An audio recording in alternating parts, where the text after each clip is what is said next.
एक तो आपने खौफ की बात की, दूसरा पॉपुलर होना, जिस तरह इमिग्रेशन की वहां पर अब पॉलिसी चेंज हो रही है, मगर मेरे जो वहां पर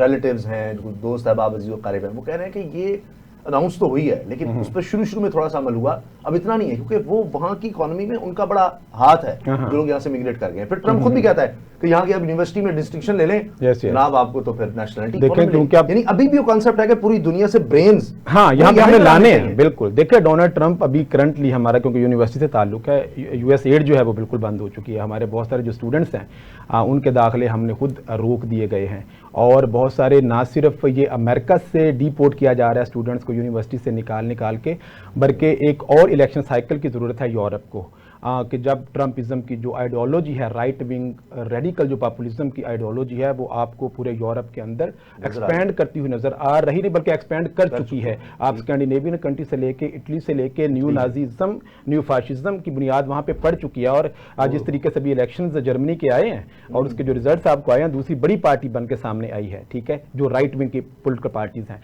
तो आने वाले वक्तों के अंदर दुनिया इस वक्त डी ग्लोबलाइज्ड हो रही है। ग्लोबलाइजेशन का जो फिनोमिना जिसकी बुनियाद अमेरिका ने खुद रखी थी सेकेंड वर्ल्ड वॉर के बाद, देखें सबसे बड़ा बेनिफिशियरी अमेरिका खुद रहा है इस निज़ाम का, चाहे वो IMF हो, चाहे वो वर्ल्ड बैंक हो, जितने भी इकोनॉमिक इंस्टीट्यूशंस हैं ना, उनके अदारों के जो हेड क्वार्टर्स हैं वो आपको वाशिंगटन DC में नजर आते हैं, या न्यूयॉर्क के अंदर आपको यूनाइटेड नेशन भी नजर आती है। लेकिन जो दीगर ऐसे अदारे हैं जो कि होम्योपैथिक टाइप अदारे होते हैं, जिनका कोई इतना फायदा या नुकसान नहीं होता है, वो आप सॉफ्ट पावर को जो रिप्रेजेंट कर रहे होते हैं, वो दुनिया के दीगर आपको ममालिक में नजर आते हैं। तो डोनाल्ड ट्रंप के हवाले से ना एक थीरी है जो रिचर्ड निक्सन के दौर में 1980 के अंदर जो इनका दौर था, मैडमैन थीरी, उसको बड़ा अच्छा एक्सप्लेन करती है, जो सर अभी बात कर रहे थे कि जो मैडमैन थीरी ये कहती है कि एक क्राफ्ट करता है लीडर अपने इमेज को, और वो जो इमेज क्राफ्ट किया जाता है, लोग वो कहते हैं ये बेवकूफ है, ये पागल है, ये मस्खरा है, जैसे सर लफ्ज इस्तेमाल कर रहे हैं, वो किसी ने किया, सर उसको रिपीट कर रहे थे। तो असल में वो होता नहीं है, वो अपने आप को इमेज क्राफ्ट ऐसे करता है बाकी दुनिया के लिए कि देखो मैंने अब जब तुम्हारे साथ बार्गेनिंग पोजीशन पे आना है ना, तो पहले मैंने आपको यहां पे मैंने क्लेम करना है कि मैं पनामा में आ रहा हूं,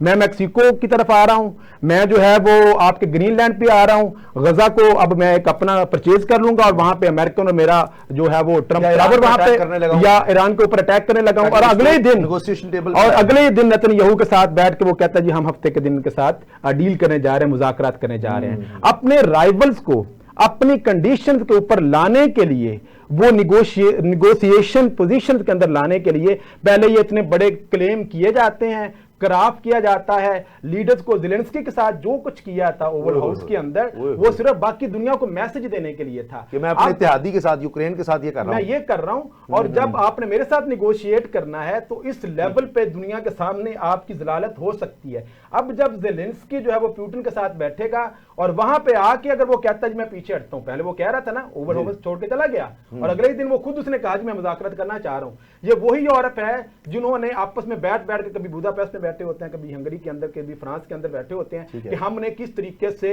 रेसिप्रोकल टैरिफ लगाना है, ठीक है। लेकिन इसमें आपने देखा कि सिवाय चाइना के बाकी ममालिक ने अगरचे रेसिप्रोकल टैरिफ की बात तो की है, लेकिन उसमें यूके का आप देखें, फ्रांस का देखें, और ओवरऑल यूरोपियन जब जोन को आप देखते हैं, उन्होंने बहुत हम्बल तरीके से, आजाना तरीके से, जिसकी डोनाल्ड ट्रंप रिस्पेक्ट करता है, जो चीज रिक्वायर्ड है डोनाल्ड ट्रंप को, ये अच्छा पॉइंट, उसने ये कह भी दिया कि जी वो जिन्होंने इस तरह नहीं किया मैं उनके साथ निगोशिएट करूंगा, ऑलमोस्ट सारी दुनिया का सिवाय चीन के।